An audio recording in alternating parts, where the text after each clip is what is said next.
본방을 보시면 아시겠습니다만 또 다양한 의견이 담겨져 있습니다. 일본 간사이 대학교의 교수인 간사이 외국어대학 간사이 외국어대학교의 교수인 장부승 교수가 나와서요. 다른 시각, 다른 의견을 또 여러분께 전달을 할 것 같습니다. 거기에 대해서 여러분이 어떤 반응을 보일지에 대해서는 어느 정도 또 예상이 가능합니다만 여러분이 좀 봐주시고 평가를 내려주시면 좋을 것 같습니다. 오늘 그 장부승 교수의 어떤 여러 가지 발언들 핵심만 얘기하자면은 공과 과를 균형 있게 봐야 된다. 그리고 당시에 그 엄혹했던 시절 그 무게감을 우리가 빼고 이야기할 수는 없다. 이게 이제 핵심이지 않았습니까? 네. 그것이 일정 부분 합리적인 이야기인 건가요? 어떻습니까? 그거는 형태 자체가 기본적으로 합리적이잖아요. 형태 자체가 그러니까 합리적이죠. 100이 공이고 100이 과이고 이런 경우는 세상에 그렇죠. 존재하지 않죠. 네네네네. 언제나 세상은 굉장히 복잡하고 거칠거칠한 거기 때문에 네. 그렇게 매끄럽게 정리가 안 되는 거예요. 복잡하죠. 네. 그래서 복잡한 걸 복잡하게 보자라는 말이에요. 그건 되게 맞는 말이죠. 맞는 말이죠. 네. 근데 복잡한 걸 단순하게 봐야 하는 순간들이 있어요. 예를 들면 청산의 순간이라든가 평가의 순간들이 있습니다. 아하. 그래서 그 복잡함을 단순하게 시킬 때에 진실을 훼손시키지 않으면서 어떤 가치로 의미 있게 단순화시키느냐 이게 되게 중요하거든요. 이 부분에 있어서 약간의 견해 차이들이 좀 있었는데 저는 크게 큰 범위 안에서 무슨 문제가 있다고 보진 않습니다. 네. 여기 있는 분들하고 제가 생각이 다를지는 모르겠습니다만 저는 장부승 교수가 그 발언에 진정성은 있다고 생각합니다. 그러니까 그분은 항상 뭔가 좀 진실을 탐구해야겠다는 그런 강박증적인 증세가 있어요.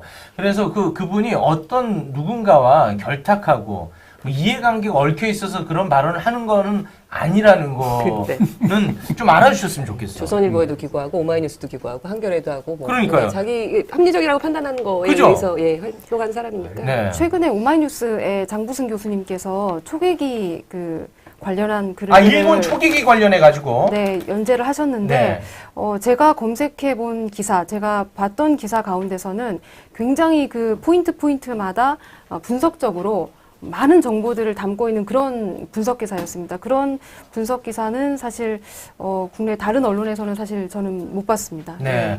이번 본방에는 이제 초계기 관련해서는 담기지가 않았습니다만 우리가 사실 초계기 그 문제에 대해서 보통 일본 쟤네 왜 저래? 너무한 거 아니야? 이게 잘못된 거 아니야?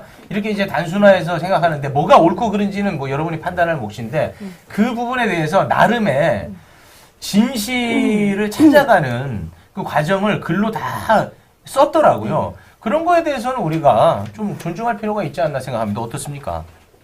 오늘 우리가 이제 이 주제를 다루려고 했던 건 그때 시민분이 얘기해 주셨던 것들에 대한 답이기도 하지만 저희가 좀 핵심적인 아이디어 하나는 우리가 현재 되게 중요한 언론이라고 얘기하고 있는 또 보수적 언론의 대표적인 주자들이 스스로를 민족지였고 그다음에 민주화 시기에는 독재에 저항했다라고 표방했던 것이 사실과 다르다라고 하는 측면을 한 가지 지적을 하는 거고요. 또 한 가지는 그래서 현재까지도 그런 친일적 행적이나 아니면 반민주적 행적을 하느냐 그렇게 단순하지 않죠. 근데 문제는 뭐냐면 과거에 자신들이 권력과 결탁하거나 생존하기 위해서 보였던 그런 식의 행동이 제대로 청산되지 않으면서 그 의식이 잔존한 채 현재 세상을 바라보는 눈이 여전히 대단히 자립적이지 못하고 자주적이지 못한 태도들을 가지고 있다라는 거예요. 근데 그것이 이제 예를 들면 초계기 보도라든가 아니면 그 강제징용 판결 보도라든가 이런 데 다 나타나긴 하는데 이거를 단순히 친일의 문제로 바라보기보다는 왜 청산되지 못한 과거가 현재의 어떤 문제들을 만들어내는가라고 하는 측면에서 좀 접근해서 이해하면 좋을 거고요. 네. 그런 면에서 장부승 교수의 말씀 같은 경우에는 단지 친일이다 아니다 이런 문제를 떠나서 실제로 그 국제관계의 복잡한 현실을 보는 눈이 있거든요. 전공도 국제관계이기 때문에. 저도 개인적으로 우리나라가 국제관계를 보도하는 방식이 상당히 마음에 안 들어요. 그게 민족주의적이건 반민족주의적이건. 그래서 그 부분에 대한 지적들이나 시각 이런 건 우리가 충분히 참조할 만한 거죠. 지금 댓글의 거의 대부분이 장부승 교수 실드 그만 쳐라.